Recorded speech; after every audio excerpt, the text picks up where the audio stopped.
Disney just did something no one saw coming. They're scrapping Snow White. Snow White starring Rachel Zegler opened to a dismal $43 million, snagging the title of the lowest debut weekend for any Disney live action. Let me tell y'all this. Most people will not be watching this damn movie. I haven't seen a movie with ratings like this in a very long time. Hey!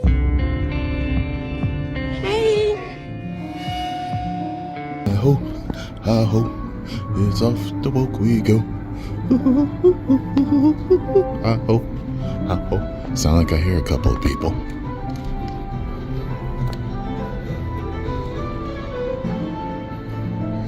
One, two. It sounds like you were one of the only ones there, just like Rachel Zegler, as it turns out, and we part with this video of Rachel Zegler alone in a theater watching herself. Leave.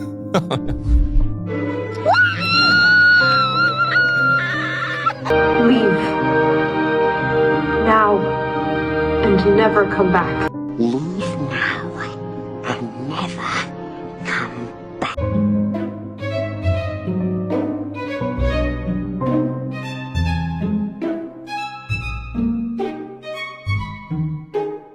That is sadder than when the original Snow White eats the apple. A $300 million movie vanished like it never existed. The version starring Rachel Zegler, once hyped as a bold, modern twist on a beloved classic, has now become one of the biggest disasters in Disney history. They've been in a full meltdown about this girl for a couple of years now, and then they had to hire a special media consultant for her to follow her around all the time and make sure she didn't continue shitting on Snow White. The original cartoon came out in 1937, and very evidently so, with a guy who literally stalks her. Yeah. Weird. Maybe not destroy a classic from my childhood and put an actress in there that not only hates the plot and the storyline of the movie she's in, but also seemingly hates Snow White, the character herself. Like, I'm being so serious. I watched it once, was terrified of it, never revisited Snow White again. So she comes off as an insufferable, whiny brat. If I'm gonna stand there 18 hours in a dress of an iconic Disney princess, I deserve to be paid for every hour that it is streamed. And if you disagree with this sentiment, just hit the unfollow button. I don't need your business. It didn't just flop, it exploded. And now, Disney's hitting the panic button, fast-tracking a total reboot just to stop the damage. This isn't just about one movie failing, it's about saving the entire brand.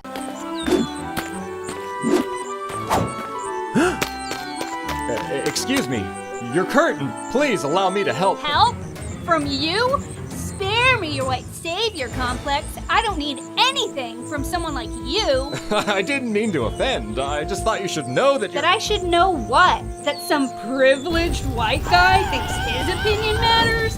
Get over your entitlement. I'm not some damsel in distress waiting for you to ride in on your high horse. At first, everyone thought Rachel Zegler was going to be Disney's next big star. She had just come off a major movie, West Side Story, and people were calling her the future of Hollywood. Being cast as Snow White was supposed to be her fairy tale moment. But instead of winning hearts, her interviews turned everything upside down. I just mean that it's no longer 1937, and we absolutely wrote a Snow White. She's not going to be saved by the prince, and she's not going to be dreaming about true love. She's dreaming about becoming the leader she knows she can be. People will assume it's a love story just because, like, we cast a guy in the movie. Right. Andrew Burnap, great dude. Yep. All of Andrew's scenes could get cut. Who knows? It's Hollywood, baby. While promoting the movie, Rachel started saying things that didn't sit right with longtime fans. She called the prince weird, said the love story was awkward, and basically said her version of Snow White wouldn't need saving. She even joked that the movie was going to be about a strong woman who doesn't need a man. Some fans thought she was just being honest, but a lot of people thought she was trashing the original story for no reason. And once those clips started spreading on TikTok, YouTube, and Twitter, it was over. The interviews went viral, but not in a good way. People were furious. They said she was being arrogant, rude, and disrespectful. Disney and the Rachel Zegler PR team, they're on it. After continuously being dragged through the mud over the past 1 to 2 weeks, Disney has finally collaborated with other news networks and released an apology video on behalf of Rachel. Let's watch it. I never want it to come off as me being ungrateful for the opportunities I have. When I tell you that it's hard, I just mean to be inside my brain. And I'm there 24/7. I can't get out of it. Hashtags started trending against her. Memes made fun of every quote. Even people who didn't care about Snow White were suddenly picking sides. The problem wasn't just what Rachel said, it was how she said it. She came off as smug, like she didn't care about the original film or its fans. Disney fans are super passionate, especially about the classic princesses. So when Rachel acted like she was above it all, it felt personal. To a lot of people, it was like she was making fun of something they grew up loving. We just ruined this girl's whole career. And I don't feel bad. You guys may already know Snow White is officially the worst movie of all time. It's got 1.5 out of 10 stars. That is horrendous. It's gotten so bad to the point where she is limiting comments on her Instagram because she's getting so much backlash for her shitty performance in the movie. Y'all are being ruthless in the movie reviews too. I seen someone say I'd rather watch paint dry. I've seen another person say the best part of the movie was the credits at the end. Just got me thinking she is never getting another main role again because she's got this atrocity on her resume. Having this on your resume is like being a felon and trying to apply to be a teacher. Get the fuck out of here. Like, am I the only one who can see a world where she's auditioning for another big role for a big film and the director just looks at her and is like, yeah, this you?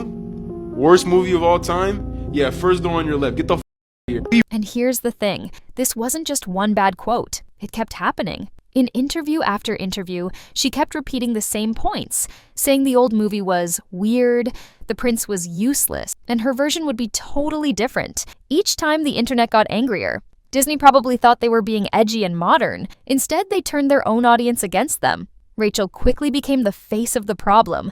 Every bad headline, every angry tweet, every viral joke, her face was front and center. Instead of being the star of a hit movie, she was now at the center of a full-blown PR disaster. And for Disney, it was the beginning of a nightmare they couldn't undo. Even before the movie came out, it was already falling apart. Early test screenings got bad reactions. People weren't laughing, clapping, or connecting with the story. Some even walked out. Then the trailer dropped, and fans lost it. Instead of magic and charm, the movie looked dark, empty, and awkward. People online said it didn't even feel like Snow White anymore. TikToks, YouTube breakdowns, and angry tweets started flooding the internet. The backlash got worse when reviews came in. IMDb gave it a brutal 2.2 out of 10. Rotten Tomatoes was just as bad. Critics said the movie was confusing and soulless. Even Disney's usual supporters started turning against it. By then, it was too late. Theaters were empty, and fans stayed home. What was supposed to be a bold new chapter became one of Disney's biggest disasters. And all of it happened before opening weekend was even over. While the internet was melting down, things inside Disney were just as messy. Behind closed doors, it was total chaos. The marketing team didn't know what to say. Every time they released something new, whether it was a poster, a clip, or a press statement, it got torn apart online. Nothing was landing the way they hoped. The PR team was overwhelmed, trying to put out fires every single day. They were holding emergency meetings, changing messaging plans, and even canceling interviews at the last minute. The creative team, the writers, directors, and producers were just as frustrated. They had spent years working on this movie, and now it was being torn to shreds before anyone had even seen the full thing.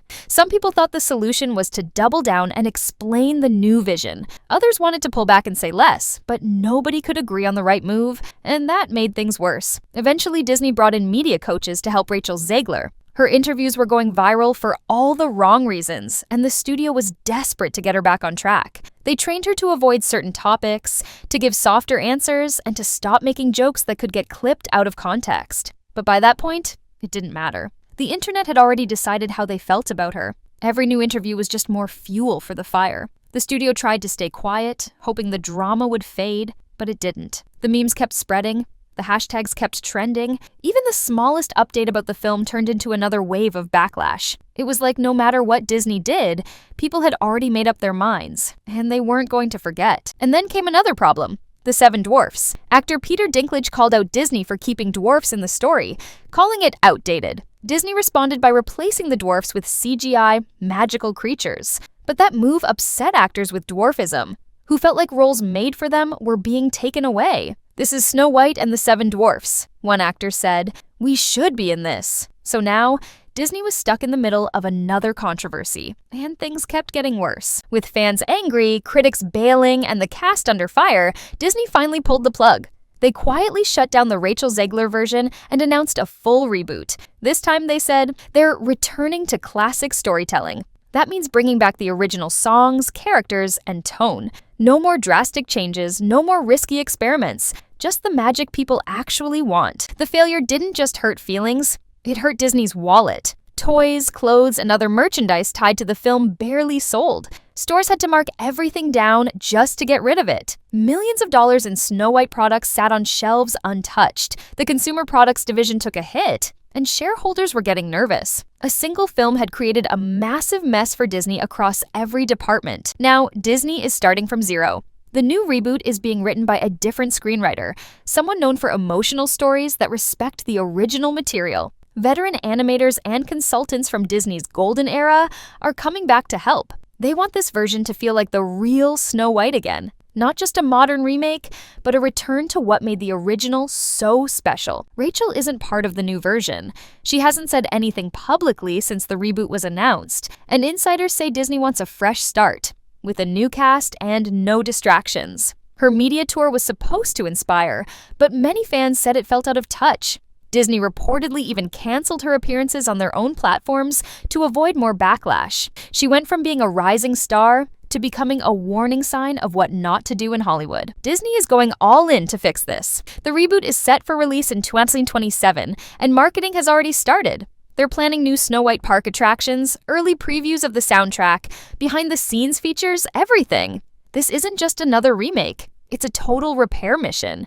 They want fans to fall in love with Snow White all over again. This reboot isn't just about fixing a movie. It's about fixing Disney's reputation. Snow White was the first Disney princess, the movie that started it all. If they mess it up again, the damage could last for years. But if they get it right, it could remind the world why Disney mattered in the first place. One animator reportedly told the team during a meeting, "It's time to remember what made people fall in love with this story. Heart, wonder, and a message that feels real, even today." Disney's hoping this time they finally get it right.